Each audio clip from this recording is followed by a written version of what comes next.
What's up? What's up, y'all? What's up, y'all? Period. Good evening, Vampy. I know it's super late for you right now.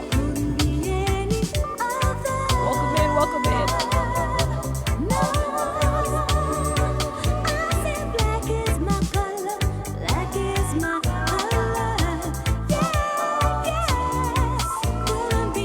What's up, y'all? What's up, y'all?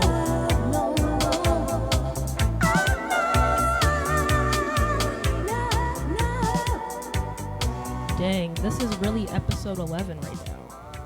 We made it to episode 11.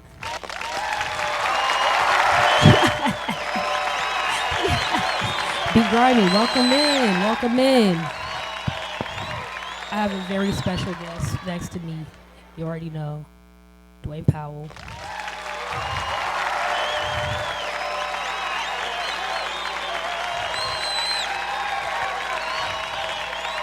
All right, so basically each episode is like a drum circle a little bit, you feel me? I'm treating it like, I'm starting the drum circle. Duane will enter.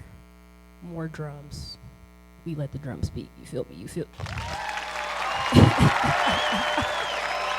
Sorry, I'm being a little bit too, what's the word?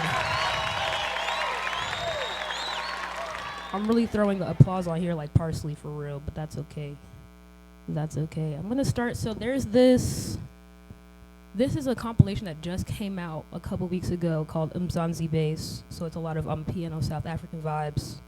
So we're gonna start with that a little bit. We're gonna chat, and then Duane is gonna blow up my house with his music.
Chanel. Put it in Chanel. Put it in Chanel. Turns out I had you turned out. What's my mood? Try me, come find out. One more time. Stop trying to read my mind. I'm not her and she's not me, and you're not mine. Dance so deep. Now yeah, with me. Maybe I'm a D&D. These don't bother me. Maybe no VV. Flawless diamond piece. You gotta make me freeze. Reasons that you gotta. Put it in Chanel. Put it in Chanel. Put it in Chanel. Put it in Chanel. They love me in for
Aye. Yeah, boy. Aye. Aye. Batini man. Batini man. Aye. Aye.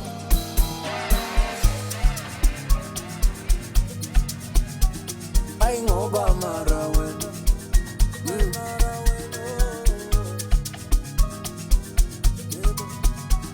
Aye ngoba mara wena.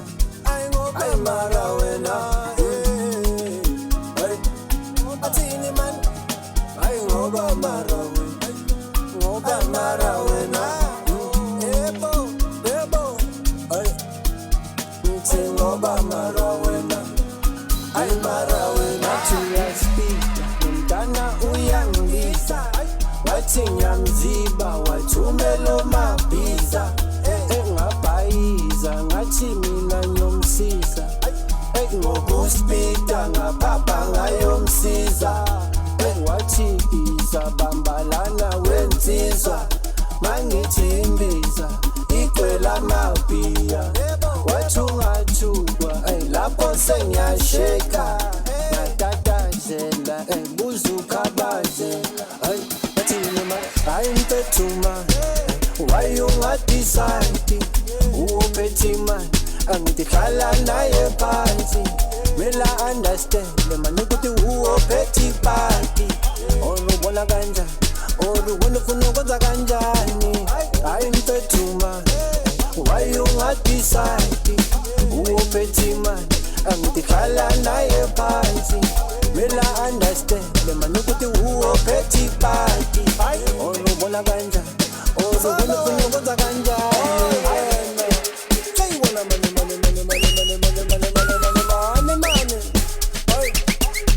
You know what I'm showing is, you can see that boy. Yeah, Asame. Hey, what am I? Ilama run away.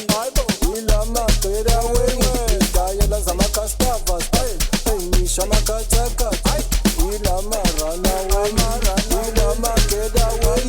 Diala zamaka stavas. Nishamaka chaka. Ilama run away. Ilama get away. Diala zamaka stavas. Nishamaka chaka. Ilama run away. Ilama get away. Diala zamaka stavas. Nishamaka chaka.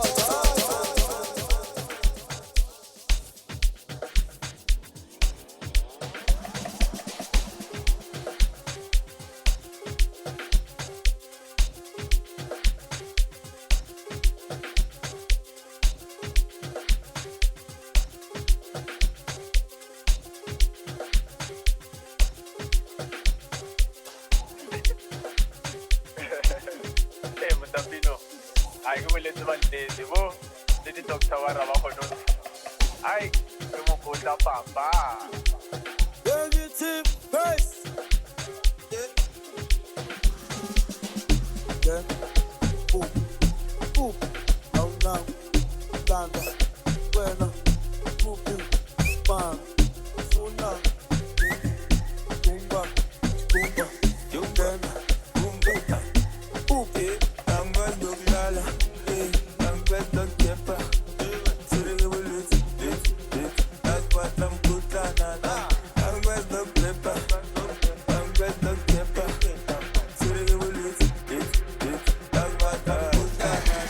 Let's go.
Let's go.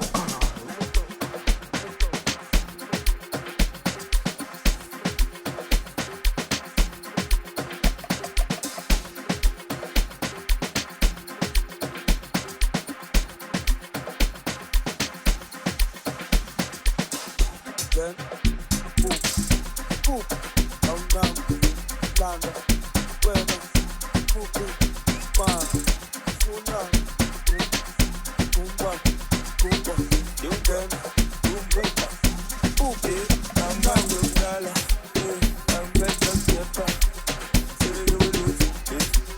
I'm better, putana, I'm better, sepa, I'm better, sepa.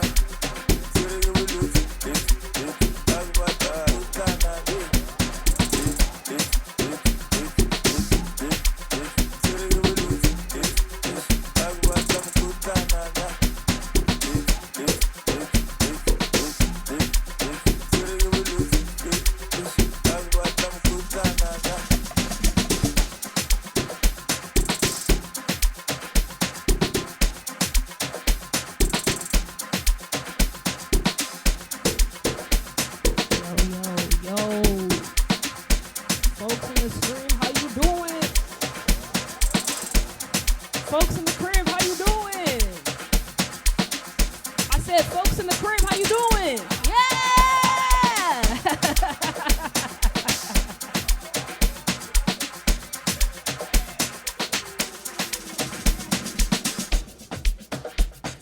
Yes. Welcome back. Welcome back. Welcome back, Mumi. Welcome in. Good to see you. What's up? I'm just calling you by it. What's up? Welcome in. Ah, yes. Oh, this is on too. Yeah, I think it's gonna be on. Hello. Dang, I need that swimming pool cocktail recipe immediately. Duane, how are you? I am good after this busy weekend. You know what I'm saying? Happy Juneteenth still. I don't care what anybody says. It's Juneteenth until I say it's over. So yeah, welcome to Let the Drum Speak. Thank you for being my guest. This is the 11th episode. I'm very honored, grateful. Yeah, also, like, I've been thinking a lot about our night at Smart Bar, like, a couple years ago for Motherland. That was incredible, too. You're just an incredible, like, vessel for music, and, like, your music historical knowledge is incredibly vast. And, like, yeah, I don't know. I just really admire you. Appreciate that. Yeah. You know I love me somebody in the apple blunt. Oh, thank you. I'm gonna cry. But yeah, I'm gonna ask you the question I ask everybody is, when you heard the title Let the Drum Speak, what thoughts or feelings did that elicit for you, if any? I've been treating it like a mission statement, let the drum speak a little bit. I mean, it made me think of drum circles. It made me think of, some people always usually think really beat oriented. We sometimes don't realize how prevalent the drum is. Yes. In music, it don't always have to be, when you hear let the drum speak, it don't have to be automatically go to African drum. Right. And djembe, you know what I'm saying? Yeah, So just in all of the ways that drum is present, Yeah. even a clap, Also, yes. you know.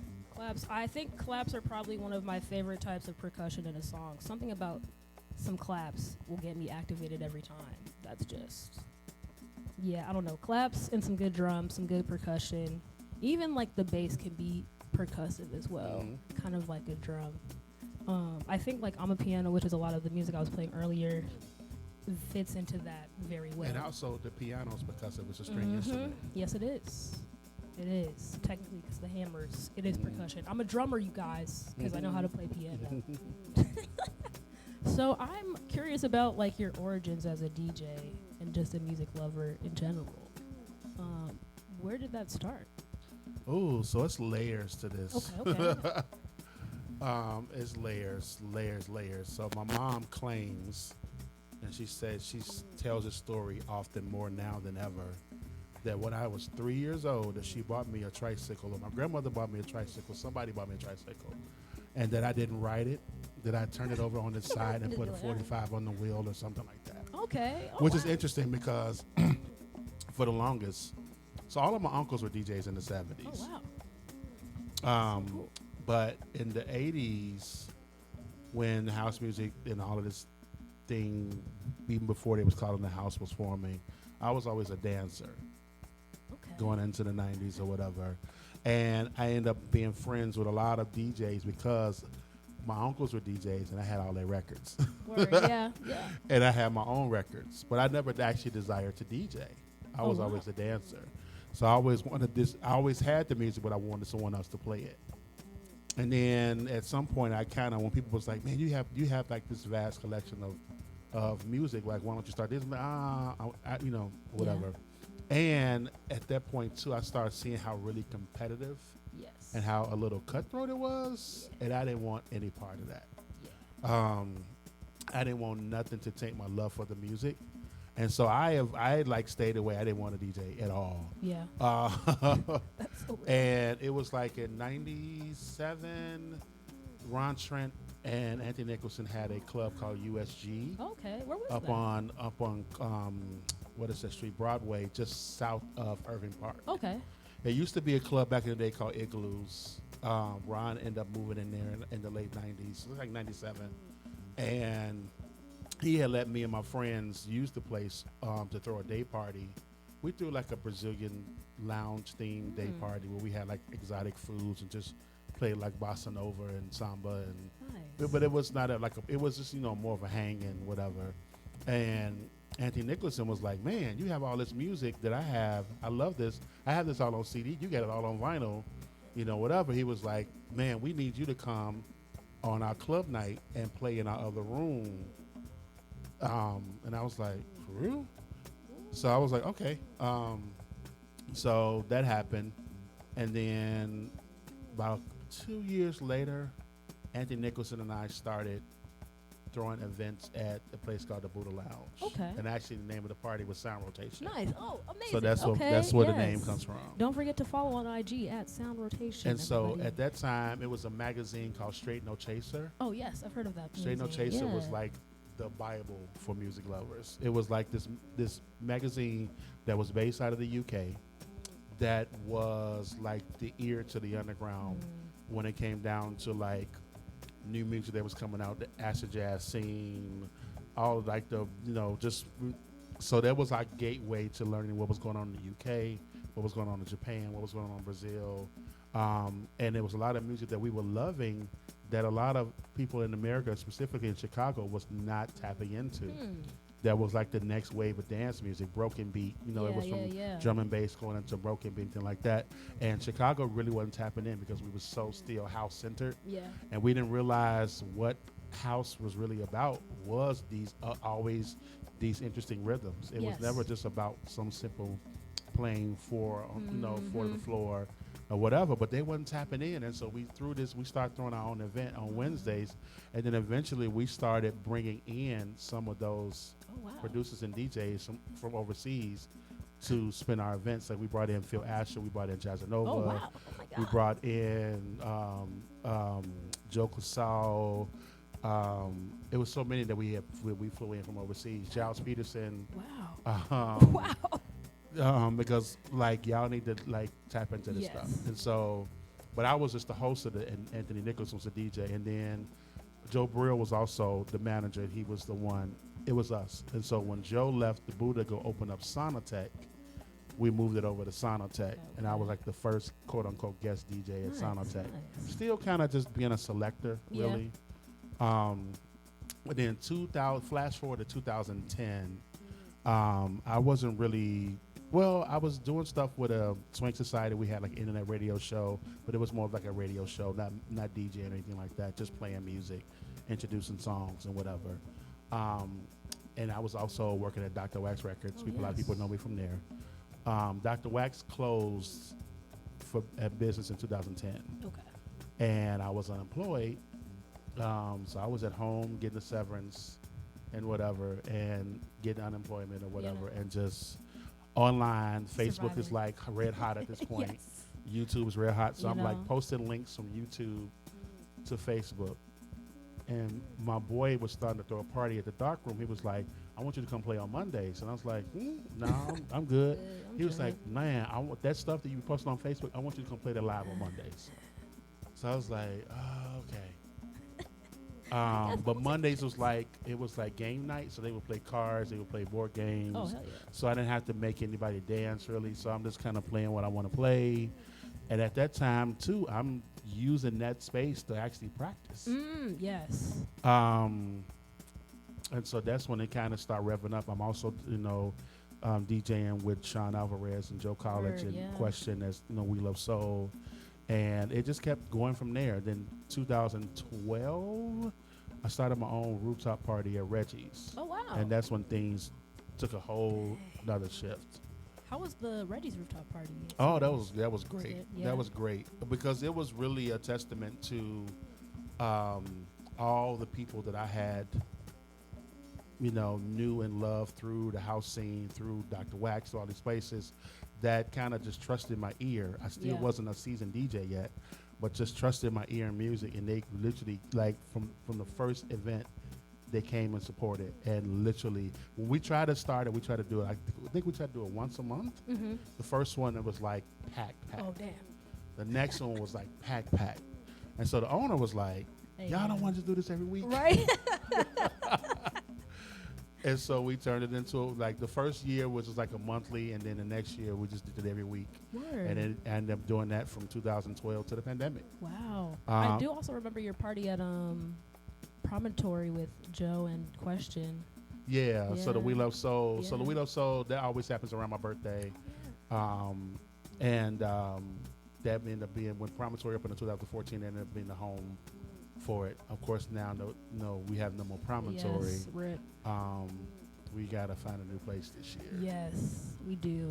Yeah. We So really and then do. of course Question passed during the pandemic. Yes, I and know. R.I.P. He's been hard shoes to fill. Oh, I feel you. He was really in the We Love Soul in our collective. I didn't realize how much of he was the glue. He was like the bridge Word. in between, because our DJ styles are so different. Like Joe College is very like, when people hit me up like, I'm looking for a DJ, I wanted some 90s R&B and hip hop. I'm like, don't call me. Joe is like the dude for that. Yeah. Like he's the quintessential DJ. skilled Yeah. at that. You know what I mean? And so we are like on ends of the spectrum, me and House and whatever. And Question was that bridge, that perfect bridge in Definitely, yeah. between us. And he's been definitely some hard shoes to fill. Yeah, the first time I ever heard Question play was when I was working at the Silver Room, and it was during the block party, and he was one of the DJs in the store, and I was like folding some shirts, and I was like, oh my god, what? Who is this? I was like, Yeah. Eric, who is this? He can really travel. Truly, In his sets, yeah. I miss him so much, but yeah, I don't know. I feel like with this, my intention with this series is in another way is to also like invoke some of those ancestors as well in that energy, and like a way to kind of like fellowship with Black people across time and space, like not even just in the present, like also the past, maybe the future. I don't know. I mean, I also have to acknowledge that I have so many people that that I admired, and that in some ways they were silent mentors. You know what I mean? Lil Lewis, Yes. whom I call my father in house culture. He is the person who provided space for me in this culture. Word. You know, then there's Ron Trent, you know, little big brother. There is DJ Rush. There is Twilight Tone. There is Don't Be Nimble. There's so many who's passed through, who's given me either advice, some pointers. You know, Javon Jackson, DJ X-Ray, my boy RP Boo. Yes, RP. I love RP. You know, there's so many. You know that, and there's so many people that still inspire me. Yeah. You know, I just played an awesome party on Thursday with Control Zora, Oh yes. who was also Woo-wee. absolutely amazing. Incredible. Incredible. Possible future guests. Possible. Yes. Stay tuned, everybody. You know, I'm inspired by them as well. You know what I mean? Some people, and that's the thing.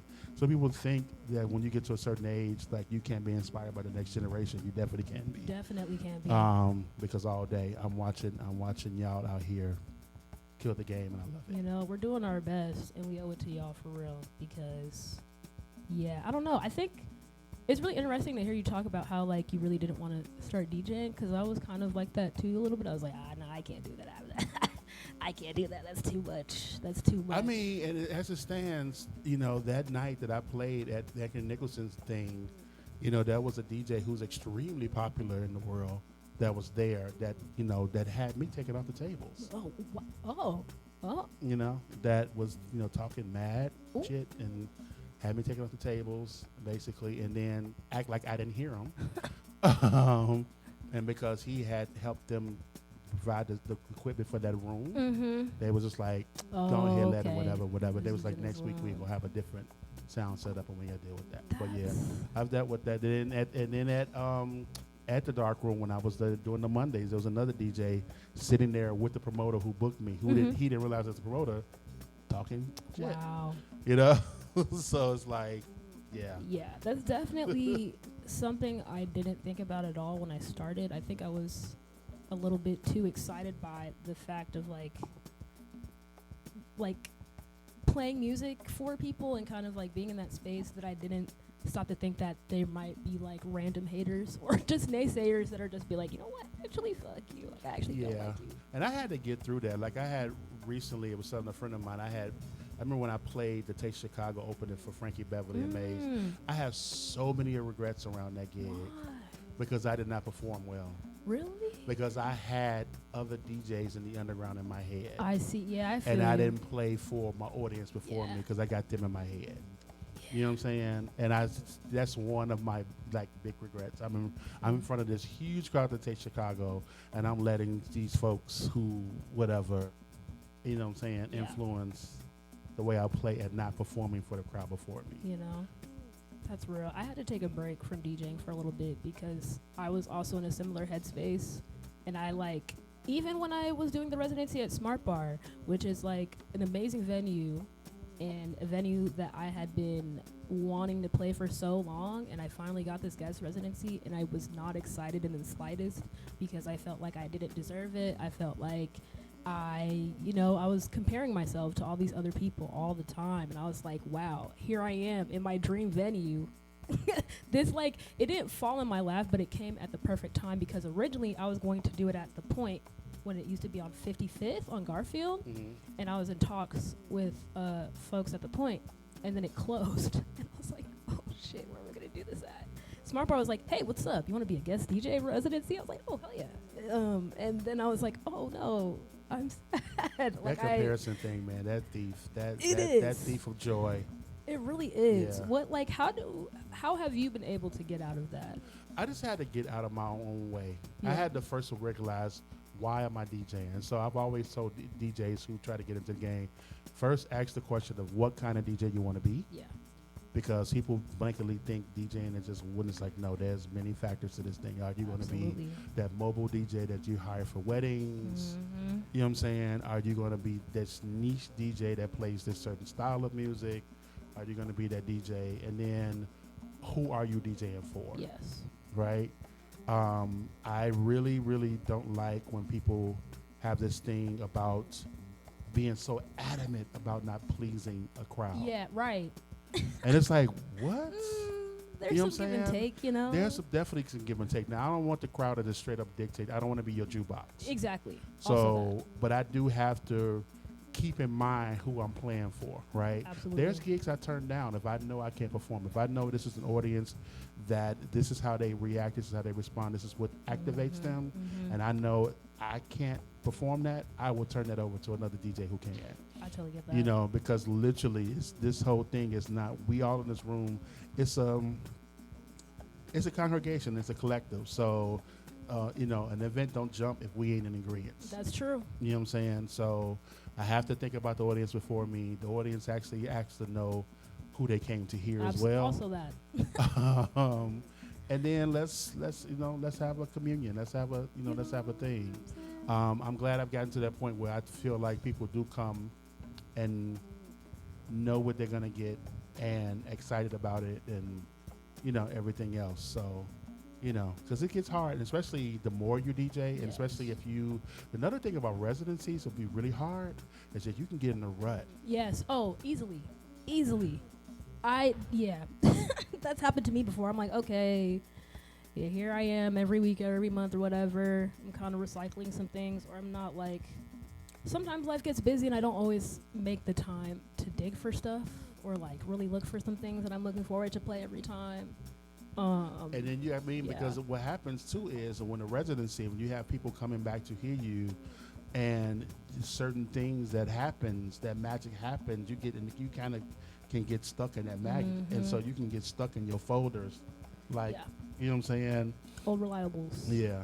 The reliables. Yes. But I had a situation one time though at Reggie's. I had some songs that I used to play, and there's one song I love to death. But I was like, you know what? You've played it, you've played it so much, so that now it's like, you know, whatever. So this one week I was like, I'm finna go through this. I'm finna, you know, really pull out some other stuff. I'm not going to whatever. So I'm in my groove and people jamming, and this girl is, you know, and she was like. And she said, "I want you to play my song." I was like, "What song?" She was like, "I wasn't gonna play that." She was like, "I came to hear you play that." I came for this and I was song. like, "Huh?" She was like, "You do realize no one else is playing it, so we come here to hear you play it." And I was like, "Oh, okay." Okay. Well, I could oblige, maybe.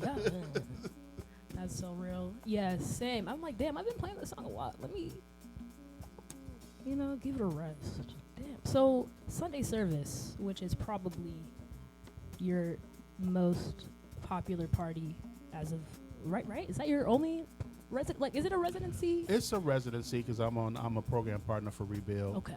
And then, you know, now at the Land School, so it's definitely been a big blessing.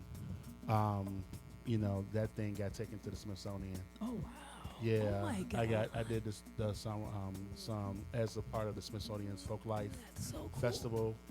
They put that under sound religion, Wow. and I did that on the National Mall for the Smithsonian. That was in 2023. Yeah. Where were we? We should have got on a plane, you guys. Yeah, there were some people who definitely came. Okay. Retroactively, we were there. We were there. There's some Chicagoans. Unfortunately, more people would have come, but it was the exact same weekend as Chosen Few weekend. Oh. And so there was people who wanted to come, but it was just like, you know. But there was definitely some soldiers that came, and then there was definitely people in D.C. that really rocked out with me. So, but Sunday service has been a thing, and it's funny because it was so organic. Like with Rebuild, I came in doing a Friday night thing, and then I connected with the Black and Brown Babes. I don't know where they are.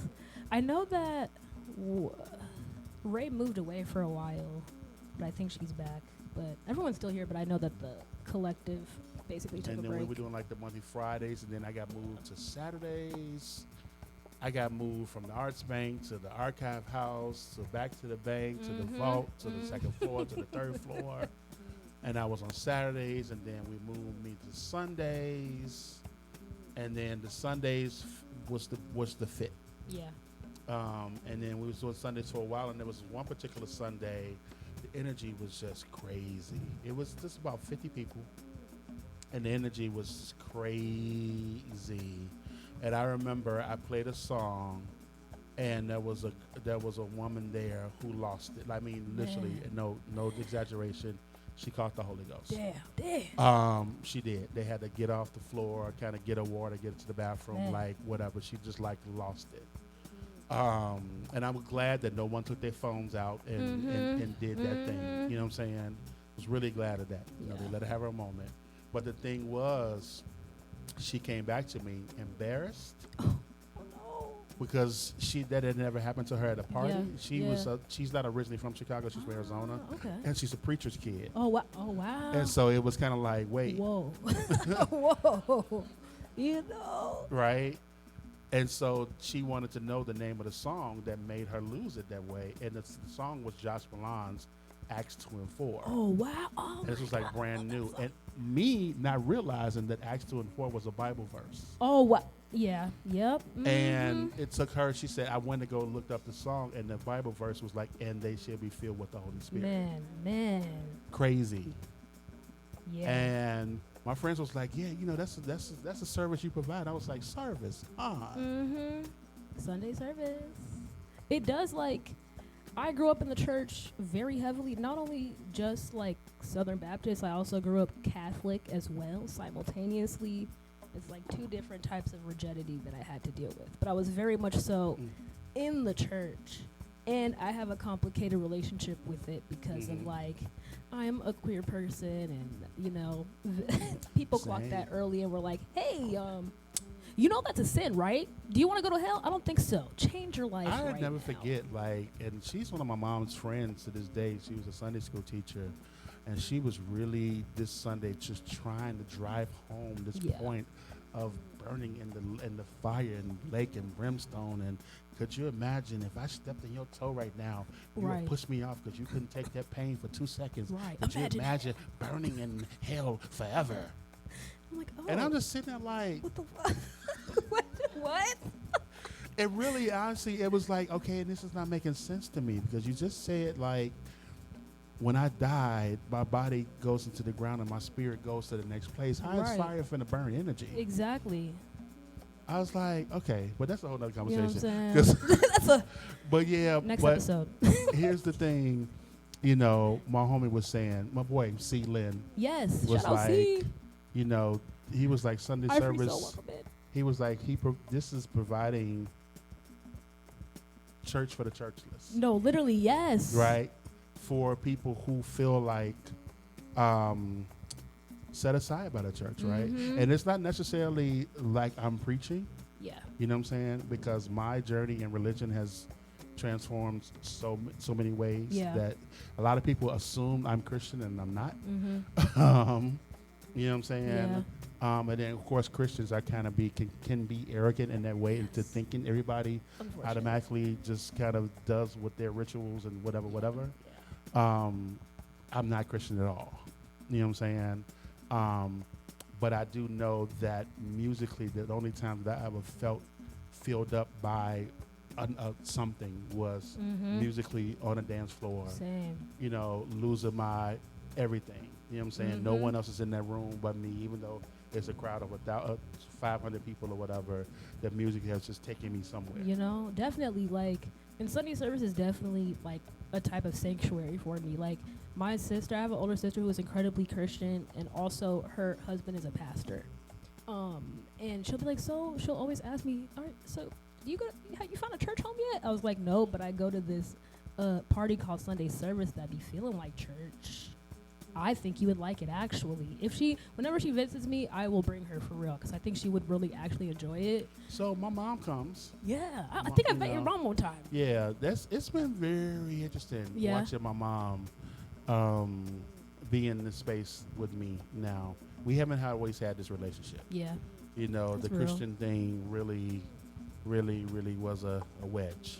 Yeah, it definitely can You be. know, and me trying to find myself and me trying to, you know, figure out who I am and, you know, and knowing I'm gay and all of the things and, you know what I'm saying? Yeah, So we have not always had. Amazingly, who I had the relationship with was my dad. So gotta honor him today on Yes, Father's yes, Day. yes. My father was who I came out to. My father's who I can actually talk to, Yeah. which was rare from what I'm finding out with black queer men is that Yeah. your father was the one. I'm like, yeah, my father was, but my father wasn't religious. Yeah. Yep. So my father and I could talk for hours. We would talk on a regular about anything. I remember talking to him on the phone because eventually my father was living in Houston, Texas. And so we would be on the phone every other day. And we was on the phone talking about trans rights. And, Wow. and my father really is a man from the South. He's from Jackson, Mississippi. Word, yeah. 6'4", tried out for the Chicago Bears. He's definitely like the man's man kind of deal. Yeah. But he never closed himself off from learning. Yeah. And if he had curiosities, if there's things he just did not understand, Yeah. he just like, yeah, okay, well, I really don't get it, but okay. This is but it was never a way where he just dismissed it Yeah. or whatever. He had to come into understanding his way, but he was very curious and he would let you have a voice, and you know what I mean? And Yeah, just that's it was really just important this too. thing. So yeah, miss my pops. He Yeah. passed away in 2021. Word. So Well, yeah. this episode is definitely dedicated to my father as well, who I lost when I was very young.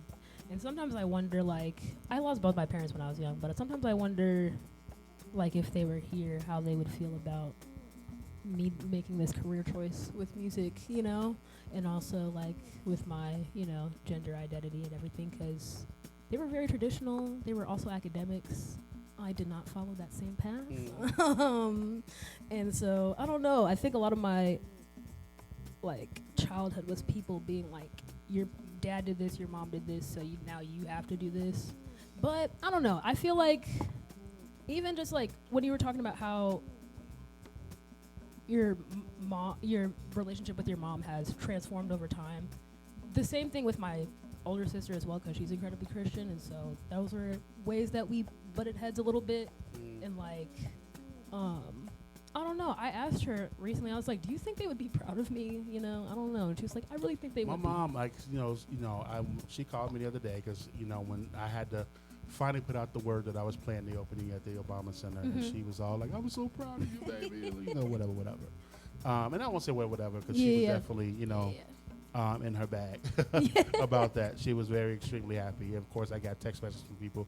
Miss Jackie just told me, and I'm like, everybody was more excited than I was. That's so real. I've been there. I feel that. I was like, it's a gig, I was like, yeah, thanks, you guys. And everything. But watching her and her journey as a Christian into individualism has been amazing. Like never in many years that I think. Last year I played in Ghana and my mother was there. Wow. Never in a million years that I think my mother would be in Ghana with locked hair. Wow. Okay. Y'all don't understand. The growing up in Birmingham, Alabama in the 40s and 50s, my mom definitely did not have a view of, you know what I'm saying? Yeah. And just to watch her come into this whole thing, and it's been wild. That's really incredible. Especially, like I said, growing up, when I left high school, I didn't know what I wanted to do. I wanted to go to dance school. It was like, nope. Oh, well. Because who is, it was like, I come from such a blue collar family. Yeah. That what kind of work you gonna get dancing, right? And then there's the implication of dancer and queer, right?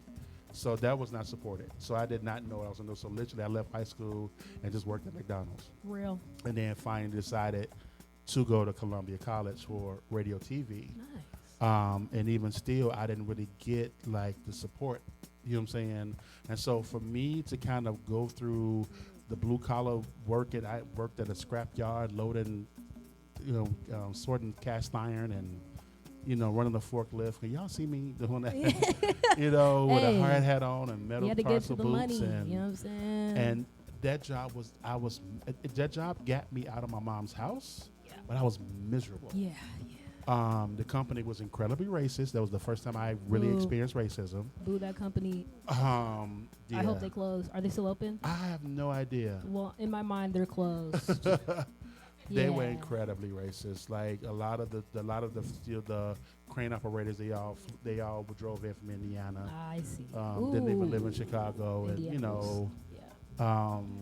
yeah, like those good old boys. Oh, yep. You know what I'm saying? There was only 3 Black Americans in the whole company, Oh wow. and then one guy from Belize and one guy from Guyana. All the Mexicans were the field. They were all the torch thing. They all had one job. But Right. all of and then they had one African American who was like a foreman. He ended up getting demoted because the company brought in the son. Oh, of course. It was just crazy. And then when he left, they didn't really realize how much work that one black Yup. man was doing. And the scrap yard, like my boss had to go into the field when he left because they didn't realize how much work that one black man was doing. And they demoted him. And everybody got turned upside down because John was like, I'm out of here. And he went to go work for his father or whatever. And it was just crazy. Yeah. So I left that job not even knowing where I was going to go. I couldn't go back. Like Yeah. at some point I had left on a back injury. Oh. And when it got time to go back to work, I caught the flu. Damn. And it was just like, yeah. Universe is like, universe telling you to get out of there. You know what I'm saying? And so literally I had left there. I didn't just go back to work. I didn't have a job. Yeah. Me and my roommate was on the outs. I had to find somewhere to go. So I actually ended up homeless. And yeah, I slept on it. From here to there, I slept in the Wicker Park, in the park. Real. Blue Line train, and then Eric Williams Oh yes. from the Silver Room. This is when he just opened the Silver Room. Oh wow. Back in Wicker. Let me sleep on his couch. Wow. And that's when our friendship. Eric didn't even know me that we knew each other, but not that well. But he let me sleep on his couch. Word. Wow. And then I got a job at Cargo Record Distribution. Word. And it's funny because the guy who got me that job, I couldn't stand. Thank you, but Charles also. Williams, love you, brother. He knows that he laughs about it all the time. I could not stand Charles. Charles Williams was so Charles worked at every record store known to man in Chicago since the 80s. Word. Okay. So we all knew him from Imports. Imports, etc. was the first dance music authority. If you wanted to get this new thing called house music, you would go into Imports, etc. That's where it started. Charles worked there. Then he went to Metro Music. Then he was at Dr. Wax. He worked at Cargo. He got me a job at Cargo. And it was at Cargo that I realized that what I thought he was just a mean asshole, but Charles is just introverted. Yeah. And so that's what a lot of people thought. But he just really Sometimes, was truly yeah. introverted. Yeah. And so he got me that job. And then I was at Cargo, and Cargo actually collapsed, went out of business. Oh damn. And then Charles, again, got me a job at Dr. Wax. Nice. So shout out to Charles. Shout out to Charles. With his quiet, You know what I'm unassuming saying? And your self. quirks. We appreciate you. But yeah, so it's been a whole like twist around from all these corporate, not corporate, but from McDonald's to the scrap yards to homelessness to working in distribution. Dr. Wax changed it though, because when I was able to be in a space where the distribution company was great because I was the one ordering music from the UK and stuff to bring to America. But that was still me having to get that music, get the Yeah. stores to bring it in. Yeah. But now I'm in the store putting this music in people's hands. So I'm the person that's getting the music into their homes. And I'm a kid who loved music because music was in my home. Yeah. You know what I'm saying? Same. Beyond Uncle's DJing, everybody's had a record collection that your mom cleaned up on Saturdays Yup. and you know what I mean, and just played music around the house. And so I'm now the person getting music into people's homes. And so that was like the thing for me, like this is it. Yeah. You know. So I don't know. I feel like I said a whole lot. Oh no. No, it's been all incredible, like, because I don't know, I haven't really ever had a chance to like really sit down and get to like talk with you at length about a lot. So I just really appreciate you being here and being willing to, tell me more. Like, yeah, and like I feel, yeah, there's a lot about, your background I relate to as well. And yeah, you're just incredible. And honestly, it makes so much sense that you're a dancer because I feel like the way you play music is perfect. Like it's So I was in dance crews. We used to battle on the corner. period. And stuff. Yeah, I was in a dance crew called Passion, and then from Passion, that's when they would call us preppy. And then into like house culture, I was in a crew called G2000, who was like who were like the misfits that became the cool kids. Got you. Right? We were weird as fuck to people. We were. But then like Lil Lewis used to hire us to go out and put posters on the poles and pass out flyers for his parties. And as payment, our payment was only opinion we got paid was that we got in free. Exactly. Right. I'll take it. And we got to bypass the line. So imagine the Bismarck was Lil Lewis is like his, one of his biggest things he's known for was the parties at the Bismarck Hotel downtown. Word. So imagine you come downtown and the line is because the Bismarck was where the Cadillac Theater is. They used to be the Bismarck.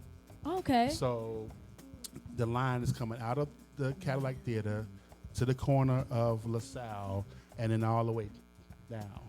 The fact that we could just walk past that line and come on in and everybody looking like, who is that? Who are they? Don't worry about it. Just know I'm gonna be in there. And we are dressed the way we're dressed because we were like punk, we were goth, we were so many things. So we were, we were like these weird kids, like, to coming from the South Side, we got on striped tights and we got on, either motorcycle jackets and skirts and kilts and whatever, and just, my boy Clint used to paint his face white, and but we was just we was just out there. And I remember one time, so I had a friend she's still my girl, she lives in California now, named Widow. Word. And she used to wear half of her face as a spider web. Ooh, and there's a whole story behind that, but I won't get into her story. And we would leave at my house. I lived in the hundreds. I lived on 115th Street. We had to catch the 119th Street bus to 95th to get downtown. 119th Street is not the safest street. I live on 119th and Normal. And we got on the 119th Street bus. I have on all black, big, wide, black blotto pad. I have on a black cloak. And she has the spider web. She has on black lace. My girl Monica. So they had like on veils. And my boy Matt, soulful white dude. He had like a Beatles bob, but he was real pale. Okay. And we decided to just play a trick, right? So we get on 119th Street bus, and you know how in the front of the bus there's the 4 seats. We sat in the front seats, boy, girl. So like we together, we didn't say a word to each other, right? We all just looked this way. They got the veils. Val at some point moved the veil just to do something, and you see the spider web. And people are already looking like, what? Fuck wrong with these my God. Right? Val had like a crystal or something around or whatever. Monica had whatever. And she said they were under the veils rolling, but because no one see it or whatever, right? And she did some kind of hand signal with her hand, and like she was communicating me, and I just turned on and I was like, Period. Like, yes, I approve, right? All of a sudden, motherfuckers was like, you hear the buzzer, ding, ding. Get me off of here. Ding. We getting the fuck off. These motherfuckers crazy. They doing voodoo and shit. Hell no. We on. Fuck that. We get on the next one. No, I definitely would have been crying tears. It was crazy because I couldn't do anything. They were under the veils rolling. And so my mother used to be like, I'm so glad, like when she started meeting some of my friends, y'all just weird. The one thing I'm glad is you ain't out here looking crazy by yourself. And she used to be like, I used to be so worried that they go, should I be worried that people going to jump that they thought we were crazy? No, yeah, they were more scared of us. So no, they didn't bother us because they thought we were crazy. That's so funny. My grandma definitely would be like, why do you wear black all the time? Why do you wear so much black? I'm like, because you don't understand, Grandma. But yeah, no, wow. Yeah. Dang, low key, you might be my dad, low key. Low key. So for the chat, for those who don't know, we were talking about this earlier. A few Juneteenths ago, Duane and I were playing at Blanc Gallery in Bronzeville. We did that set was incredible. She killed it. Did my best. She I did my killed it. best. She killed it, and I was Thank you. I remember wanting to hit her on the side of her head earlier that day because she had Facts. all That's this. facts. She had all this self doubt and all this stuff, and I'm just like, look, and killed it. I mean, killed it to the point where just standing ovation, applause. It was Like, crazy. she It was killed crazy. Exactly. I was like, wow, oh wow, okay, and then like it's over, you know, we're packing up, and this lady comes up and like, oh my god, you guys were incredible, that was so fun. Is that your dad? Talking about Duane, and I was like, oh, no, but I mean, you know, like that's family still, you know. They're like, oh well, wow, that's still great. Yes. So if anybody asks, yes, Duane Powell is my father. You know what I'm saying? You've heard it here first. Stacy Jordan Shelton, welcome in. Stacy, welcome in. Daily Donity, hello. Love me some Elicity Stacey. of Bones, thank you for the follow. Welcome I in. met you Stacy guys. in Cleveland. Stacy at my boy Daniel's 50th. Word. And you would think I've known her forever. I love me some Stacy Say Jordan hey, Shelton love. and Eric Troy. Yes. Well, it is that time. Thank you for yapping with me. We yapped for a while. Are you ready to blow my house up? I don't know about blowing your house up, but I think I am. Let's play some music, y'all. Yes, let's do it. Let me get the applause ready for you. We finna let the drums overly speak.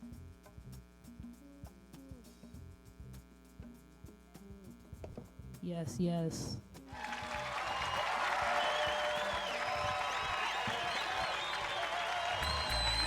Let's get into it, y'all. You know what I'm saying? Don't forget to hydrate, sip a little some, you know what I'm saying? Blow a little something down. That's what I'm finna do.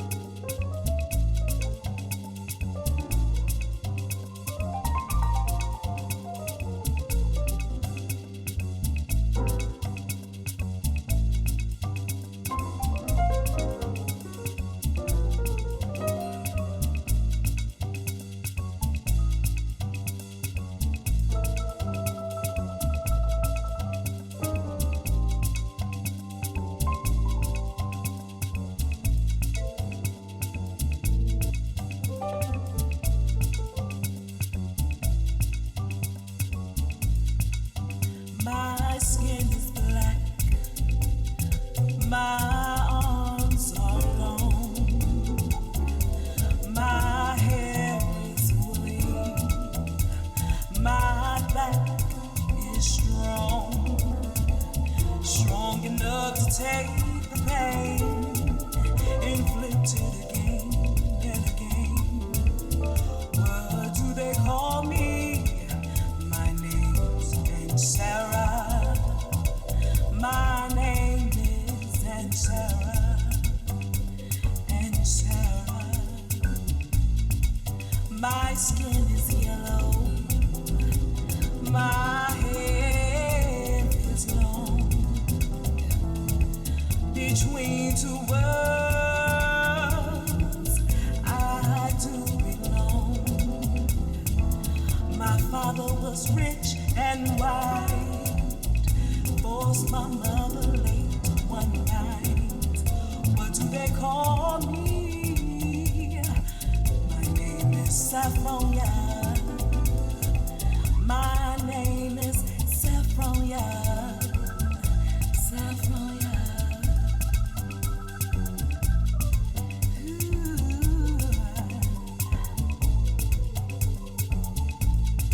My skin is tan, my hair is fine,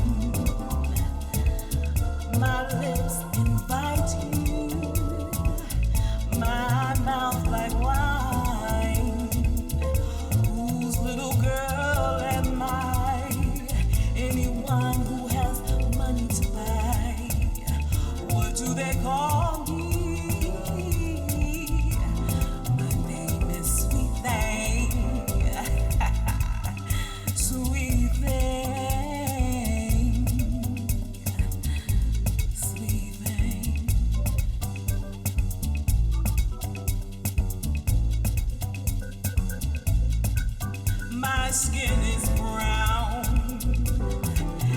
My manner is tough. I'll kill the first mother I see. My life's been rough. I'm awfully bitter these days because my parents were slaves. What do they call me? They call me Peaches.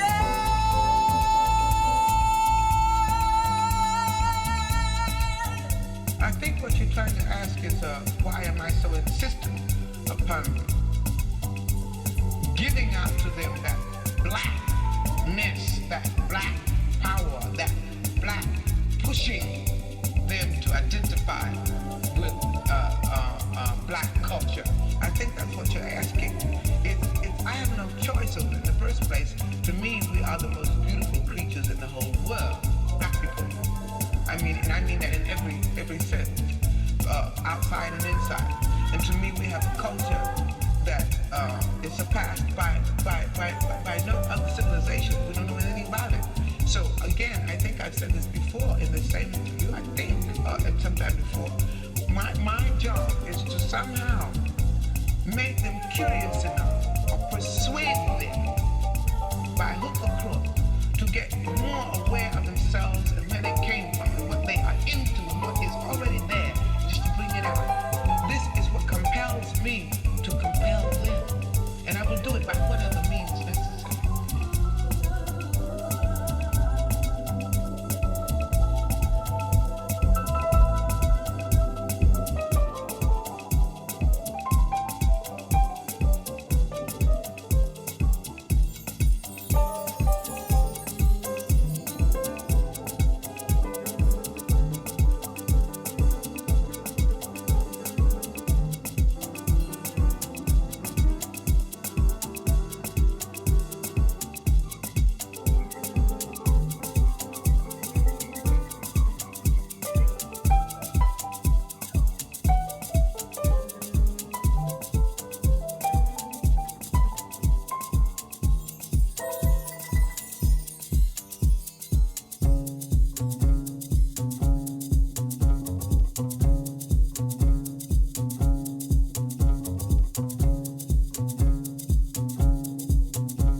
to fly.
Another man bound by war, by dope, twisted, destroyed. When he lost all hope, he was father, he was brother, he was husband, he was lover, he was son. God, God, God, God, God, God, God.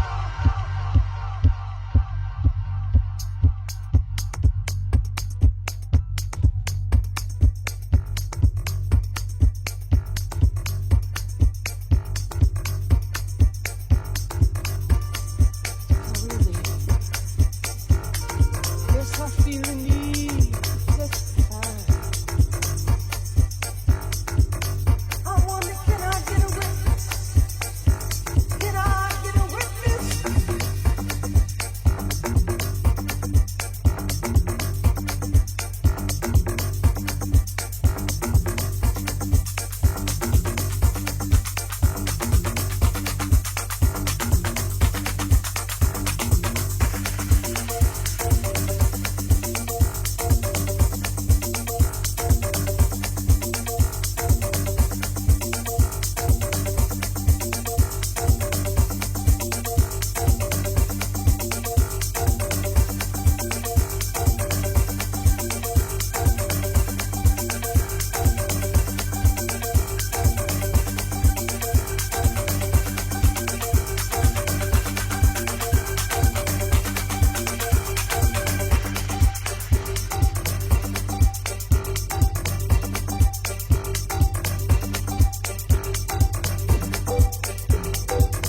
I wonder, can I get a witness?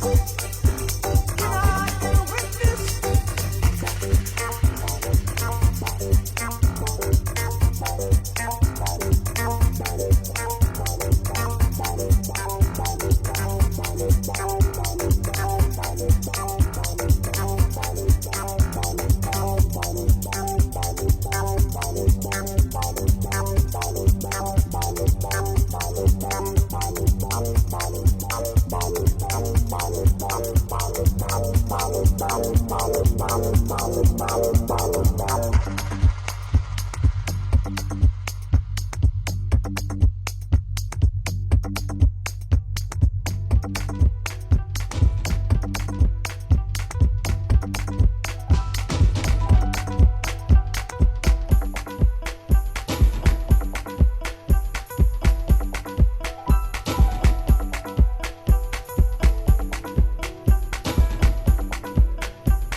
just how much you mean to me. I can't describe the way that you make me feel.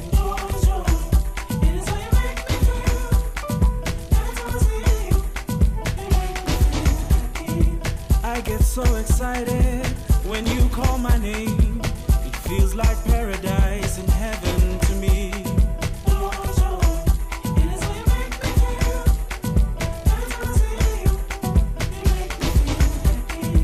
Life is too short to keep this to myself. I need you to know that there is no one else.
I see you, you make me feel happy.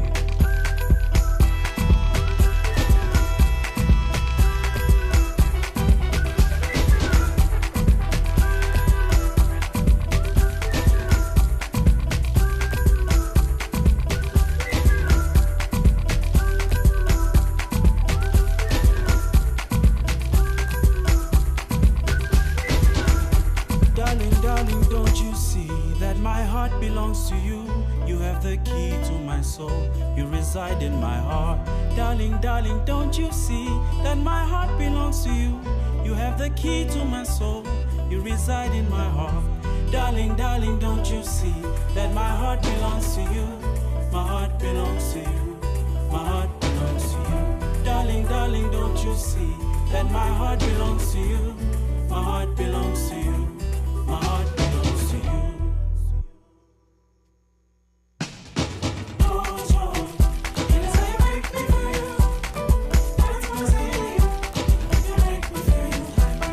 Joy, joy, it is how you make me feel. Every time I see you, you make me feel happy. Joy, joy, it is how you make me feel. It is how you make me feel. Oh, you make me feel happy. Joy, joy, every time I see you.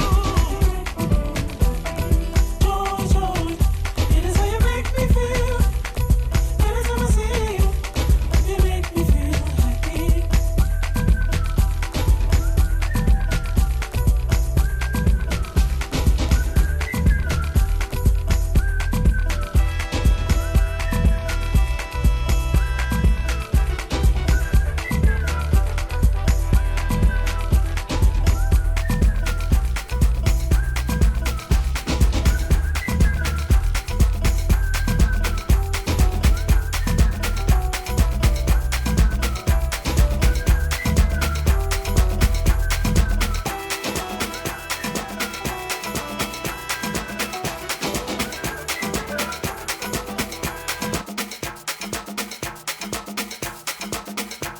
What I'm saying to you this morning, my friend, even if it falls your lot to be a street sweeper, go on out in sweet streets like Michelangelo painted these pictures.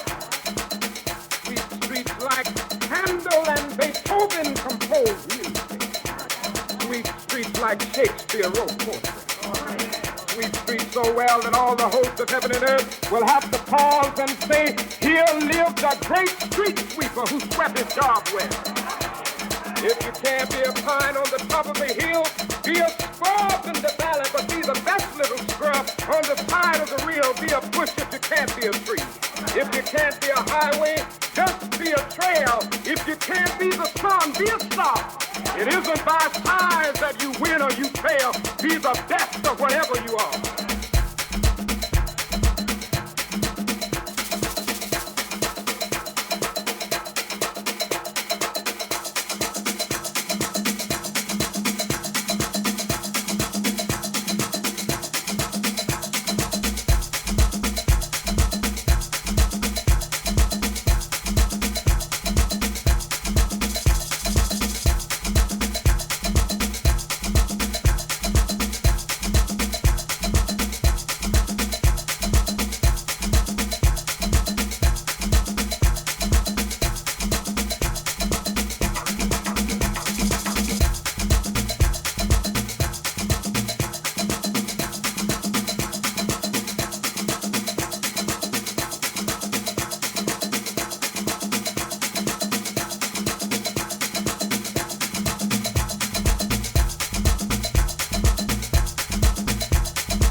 down.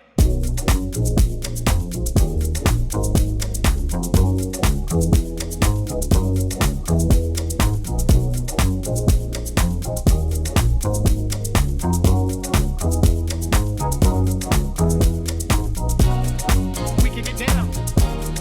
We can get down.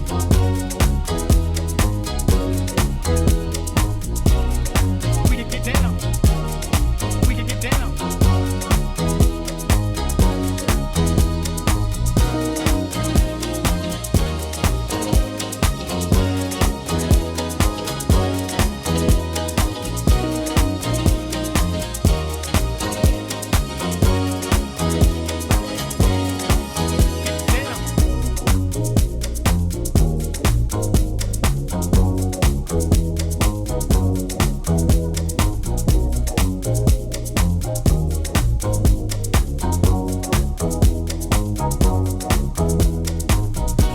We can get down. We can get down.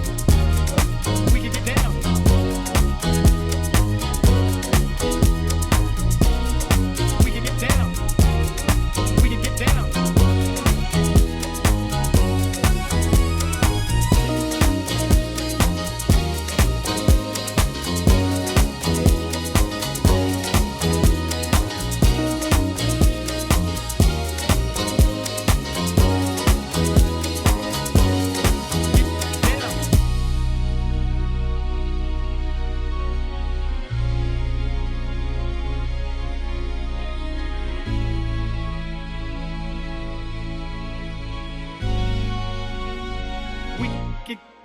down.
Wait now before you go.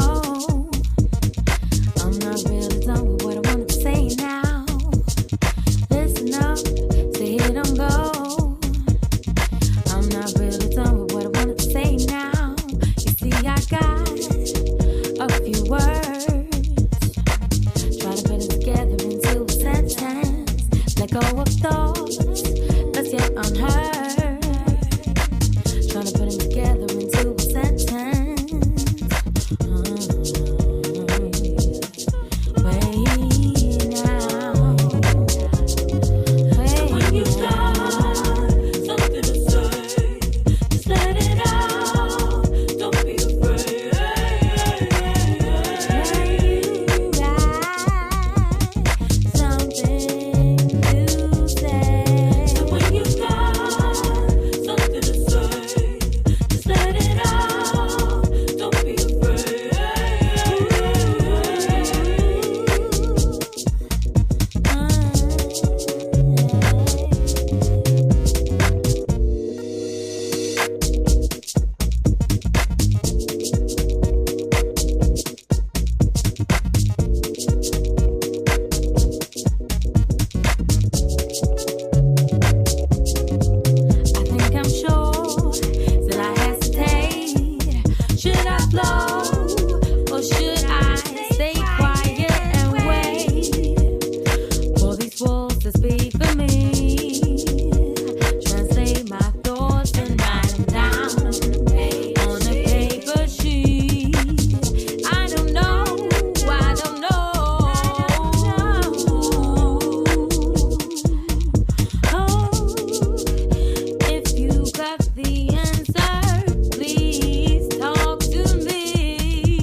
house is still intact, y'all. That was crazy. That was.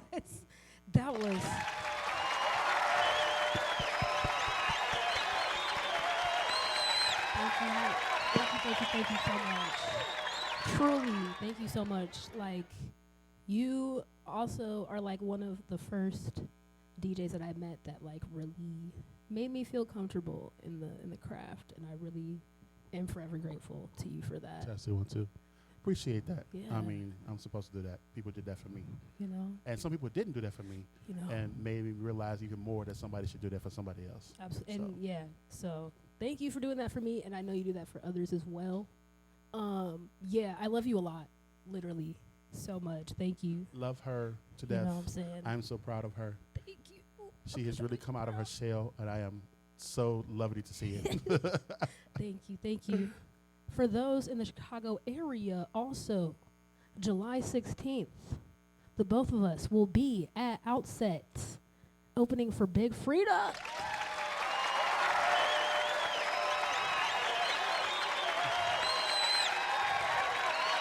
I don't even know what to expect.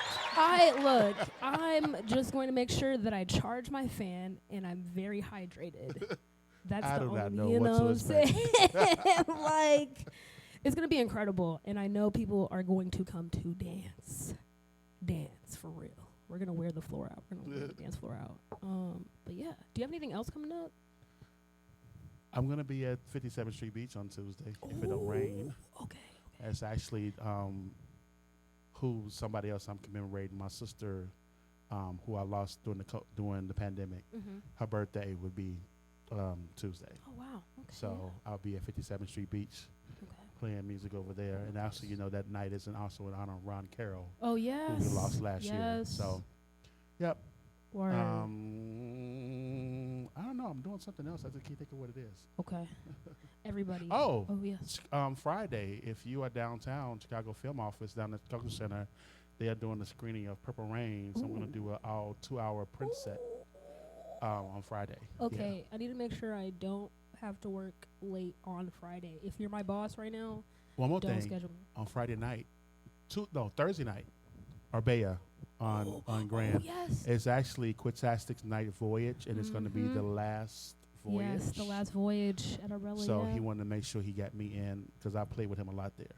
Yes. And actually, he got his start coming to Arbea, seeing DJs, and that's what prompted him to learn how to DJ. Man. So that's the last of his voyage at Arbea. So I'm going to be the guest DJ for that on Thursday night. Yeah. So yeah, everyone, you know what I'm saying? If you're in Chicago, if not, come to Chicago, come to these things. Everyone, please follow Duane at Sound Rotation. It's on the bottom of your screen and also pinned at the top of the chat. Thank you for, Let the Drum Speak, episode 11. We did it. Thank you for having me. Thank you. I'm going to find another DJ for us to raid. Also, I don't know. Here's a little cute picture of my parents for Father's Day. So shout out to them. Sending love to everyone who, this day and days like this are difficult for you. Love y'all. See y'all next time. Episode 12 will be sometime in July. Who's the guest? All will be revealed soon. See you later.